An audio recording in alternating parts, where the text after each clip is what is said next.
अभी जो है till this point I think ये एक बहुत ज़्यादा ख़राब स्ट्रेच आया है, पर अभी हम एक छोटे से गांव ही है, यहाँ पहुँचे हैं। यहाँ पे मंदिर है तरंडा माता। आर्मी वालों ने ही पूरा ये मंदिर का जो सेटअप है पूरा यहाँ पे सारा बनवाया, सारा सेटअप करा, यहाँ पे पूजा अर्चना डेली स्टार्ट करी। ऊपर दूर कहीं पर कुछ लाइटें जलती हुई नज़र आ रही हैं, जो यहाँ पे लोगों ने जुगाड़ निकाला है। जो अच्छी बात है वो ये है कि एक तो सुसाइड पॉइंट है और यहाँ पे इन्होंने लिखा हुआ है आई लव किन्नौर। बहुत ही बेहतरीन, बहुत ऊपर से एकदम बर्फ पिघल के पानी आ रहा है, एकदम चिल्ड वाटर है यहाँ पे। जो गुफा आई भाई, गुफा आई भाई। और वैसे तो ये गुफा के नाम पर कलंक है, बोलना नहीं चाहिए, लेकिन फिर भी मतलब किस तरह से रोड काटी हुई है पहाड़ के बीच में से, वो अपने आप में एक मार्वलस वंडर है। लगता है चीज़ें आसान है, लेकिन जब ये रोड बनाई गई होगी, कितना प्लान करके बड़ी मेहनत से बनाया गया होगा, वो ये सोचने वाली बात है। सड़क लगभग लगभग अच्छी है, जैसा आप देख पा रहे हैं टिल दिस पॉइंट। अब वो तो आगे जा रहे हैं, आगे पता चलेगा आगे की रोड किस तरह निकल के आती है, लेकिन अब तक रोड बेटर आई है। और कहीं कहीं पे ना ये जैसे ये वाला एक पॉइंट है, यहाँ पे आप देखोगे इस साइड पे सॉर्ट ऑफ स्टॉपिंग एरियाज बनाए हुए हैं। गाड़ी खराब होती है, कुछ भी होता है, तो रैदर देन आप रोड के बीच में खड़े हो रहे हो, आप अपनी गाड़ी साइड पे लगाओ तो रोक सकते हो, कुछ प्रॉब्लम अगर होती है। और ऑल्सो जैसे यहाँ पे भी बनाया हुआ है ये वाला, तो यहाँ पे अगर कोई गाड़ी ओवरटेक कर रही है तो वहाँ पे भी एडवांटेज मिल जाती है। दूसरी चीज़, ये बहुत इंपॉर्टेंट एडवाइस ये है, कभी भी अगर आप पहाड़ों में यहाँ पर गाड़ी चला रहे हो तो प्लीज़ प्लीज़ प्लीज़ हॉर्न्स ज़रूर दो। हॉर्न देना बहुत ज़रूरी है। जितने भी ब्लाइंड टर्न आते हैं, सामने वाला दे मत दे, आप अपनी तरफ से एक बार हॉर्न ज़रूर दबाएं, बहुत इंपॉर्टेंट है। सामने वाले को सपोर्ट मिल जाती है, आप करेंगे तो देखिए वो भी करेगा, लेकिन हॉर्न जरूर दें। अभी जो है till this point I think ये एक बहुत ज़्यादा ख़राब स्ट्रेच आया है, बाकी अदरवाइज रोड सही थी। तो यहाँ पे मतलब गंदा कीचड़ स्लश कुछ भी हो सकता है, बारिश का पानी भी पड़ा हुआ है, तो रोड बिल्कुल टूटी हुई थी। बट अदरवाइज आगे फिर रोड वैसी ही नज़र आ रही है। खड्डे वगैरह जरूर हैं, लेकिन अदरवाइज ड्राइवेबल है, कोई इशू है नहीं इस रोड में। तो जी ऊंचे ऊंचे पहाड़ों के बाद साथ साथ चलते हुए, सतलज नदी के साथ साथ चलते हुए, अभी हम एक छोटे से गांव ही है, यहाँ पहुँचे हैं। यहाँ पे मंदिर है तरंडा माता, तारंडा माता। तो यहाँ पे हाथ जोड़े हैं माता से। बाकी आपकी श्रद्धा है, देखिए सीधी सी बात है। और तरंडा माता मंदिर जो है, इसका एक अपना ही बहुत फेमस इतिहास है, जो यहाँ पे लोकल्स बताते हैं।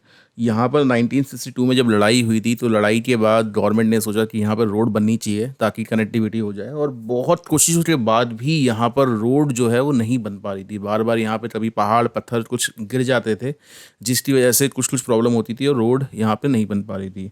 उसके बाद यहाँ पे जो लोकल्स, जो गांव वाले हैं, इन्होंने बताया, आर्मी से जो लोग काम कर रहे थे उनको बताया कि भैया यहाँ पे जो है शक्ति का वास है, तो इसी वजह से यहाँ पे काम नहीं हो पा रहा है जहाँ पे आप रोड निकाल रहे हैं।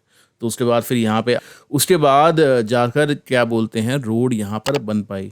और उसके बाद कोई भी हादसा नहीं हुआ, रोड सक्सेसफुली पूरी ये बन रही जो हम यहाँ पर देख पा रहे। तो बहुत ही मतलब काफ़ी कुछ देखने को मिलता है जब आप विजिट करते हैं। बहुत ऐसी छोटी छोटी चीज़ें हैं जो एक बहुत सिग्निफिकेंट एफर्ट, बहुत सिग्निफिकेंट रोल एक प्ले करती हैं हमारे हिस्ट्री में, कनेक्टिविटी में, सभी चीज़ों में। और ये रोड कितनी इंपॉर्टेंट है, अगर आप यहाँ से जा रहे हैं तो वो आप यहाँ पे बहुत क्लियरली देख सकते हैं। उसके अलावा अगर आप देखेंगे तो पीछे के जो पहाड़ हैं भाई साहब, इनका तो क्या जवाब दिया जाए।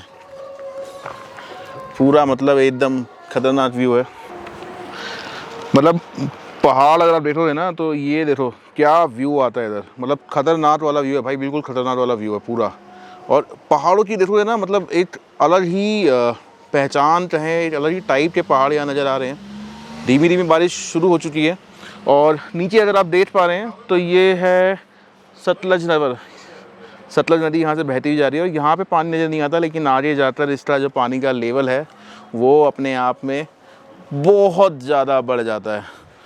तो बस यही था, यहाँ छोटा सा ब्रेक लिया है, मंदिर में 2 मिनट हाथ जोड़े हैं, अब यहाँ से निकल के आगे बढ़ रहे हैं। रोड जो है मोरलेस सिंगल लेन की रोड है जैसा आप देख पा रहे हो। तो लेकिन इतना बुरा हाल नहीं है कि गाड़ी रिवर्स करनी पड़ती है, तो थोड़ा साइड लेके ट्राम यहाँ पर हो जाता है। तो रोड मोरलेस ठीक ठाक है, ट्राम चल जाएगा। ज़्यादा वार्निंग्स लगी हुई हैं, जस्ट बी कॉशियस। थोड़ा आते हैं तो यहाँ गाड़ी थोड़ी सी यहाँ पर संभल कर चलाने की ज़रूरत है। इंडिया में क्या क्या कितनी खूबियाँ हैं, हम क्या क्या कर रहे हैं, ये चीज़ सबको नहीं पता होती। तो मैं आपको एक और आर्किटेक्चर मार्वल की दिखाता हूँ। अगर आप मेरे ऊपर देखोगे तो यहाँ पे बोर्ड लगा हुआ है सतलुज जल विद्युत निगम लिमिटेड। और यहाँ पर कुछ इनके अचीवमेंट्स लिखे हुए हैं। अचीवमेंट जो है ये सबसे बड़ी अंडरग्राउंड इलेक्ट्रिसिटी जनरेशन यूनिट है अंडरग्राउंड। 27 किलोमीटर 27.3 किलोमीटर्स लंबी है और 10 मीटर्स वाइड, इतनी कहीं पर भी नहीं है। और सबसे ज़्यादा फिल्टरिंग, जो पीछे पानी में जो मिट्टी आती है उसको सफाई करने की यूनिट पूरी दुनिया में सबसे बड़ी यहाँ पर है। सतलुज हाइडल इलेक्ट्रिसिटी जो बनती है यहाँ पे उसके अंदर। उसके अलावा सबसे बड़ा भूमिगत अंडरग्राउंड विद्युत केंद्र वो यहाँ पे है। और सबसे गहरा सर्ज शाफ्ट 301 मीटर गहरा सर्ज शाफ्ट वो भी हमारे इंडिया में इसी जगह पर है जो हमने देखा है यहाँ पे। तो काफ़ी कुछ है यार, आप जितना आप एक्सप्लोर करोगे उतनी चीज़ें आपको देखने को मिलेंगी। Really really great and lot of things to learn and explore around. तो जैसा आप देख सकते हैं इस टाइम पे हम हैं एक बहुत ही बड़े पहाड़ के पीछे। मतलब पहाड़ तो बहुत बड़े बड़े होते ही हैं डेफिनेटली, लेकिन यहाँ पर मेरे पीछे भी एक बहुत बड़ा पहाड़ है और ऊपर दूर कहीं पर कुछ लाइटें जलती हुई नज़र आ रही हैं। कैमरे में इतना क्लियर नहीं हो रहा। तो एक सवाल सबके मन में बार बार आता है, भैया इतना सामान जो होता है वो ऊपर लेकर कैसे जाया जाता है? और मतलब मेरे को भी लगता था ये सवाल बार बार आता है, खच्चर पे, घोड़े पे, मतलब क्या मीन्स होते हैं ले जाने के लिए। तो उसका आज एक बहुत सिंपल सा सॉल्यूशन मेरे को यहाँ पे सॉल्यूशन क्या एक जो यहाँ पे लोगों ने एक जुगाड़ निकाला है प्रॉब्लम सॉल्व करने के लिए, वो चीज़ नज़र आई है। और जुगाड़ जो है वो ये है, इसे रज्जू मार्ग बोलते हैं, रज्जू मार्ग। तो अगर आप देखोगे तो ये जो है ये रस्सी ऊपर जा रही है, मैं दिखा नहीं सकता, जितना ऊपर आप देख सकते हैं ये रस्सी वहाँ पर जा रही है। और ये एक टोकरी है, टोकरी के अंदर जो भी सामान होता है सामान इसके अंदर डंप कर देते हैं और डंप करके ये जो सामान है सारा का सारा ऊपर पहुंचा दिया जाता है बहुत आसानी से रस्सी से खींच के। तो जो आपको लग रहा होगा कि यार मैनुअली ले जाते हैं, ठीक है मैनुअली ले जाते हैं। मैं पहाड़ों की लाइफ बहुत ज़्यादा टफ है, इतनी आसान नहीं है, लेकिन फिर भी कुछ एक जुगाड़, हिंदुस्तान फेमस है जुगाड़ के लिए। तो कुछ जुगाड़ जो उन्होंने बनाया वो मैंने आपको दिखाया कि किस तरह से रज्जू माल से सामान ऊपर ले जाया जा सकता है। और एक यहाँ पर चेतावनी लिखी हुई है, वो चेतावनी भी मैं आपको दिखा देता हूँ। और चेतावनी जो है वो ये है कि भैया ये जो रज्जू मार्ग है इसका प्रयोग केवल सामान के लिए ही करें, मनुष्य के लिए वर्जित है। मनुष्य को ले जाने में अगर कुछ हो गया तो हैप्पी बर्थडे हो जाएगा। इतनी हाइट से गिरने के बाद ना बंदा ना बंदे की जात कुछ भी नहीं मिलना। तो बस यही था भाई, रज्जू मार्ग नई चीज़ देखने को मिली। मैंने भी आज फर्स्ट टाइम देखी है, टीवी में देखा है, पिक्चरों में देखा है डेफिनेटली, लेकिन रियल लाइफ में रज्जू मार्ग कैसे चलता है, सामान कैसे ले जाया जाता है, वो मैंने आज यहाँ पर फर्स्ट टाइम देखा है। तो दो चीज़ इस एक पॉइंट पे, ये जो मंदिर है यहाँ पर दो चीज़ पता चली है। एक तो मंदिर की अपनी इतिहास है, अपनी मान्यता है, वो मैं अलग से बताया मैंने आपको। उसके अलावा जो है सतलज हाइडल प्लांट, और तीसरी चीज़ ये रज्जू मार्ग। चलिए अगले पॉइंट चलते हैं और कुछ नया एक्सप्लोर करते हैं। नहीं आ रहा था बस ये, लेकिन जो पहाड़ हैं इनके ऊपर मतलब ये लग रहा है यार, ये जो है ना पूरा एरिया ये चारों तरफ से पहाड़ों के बिल्कुल बीच में है।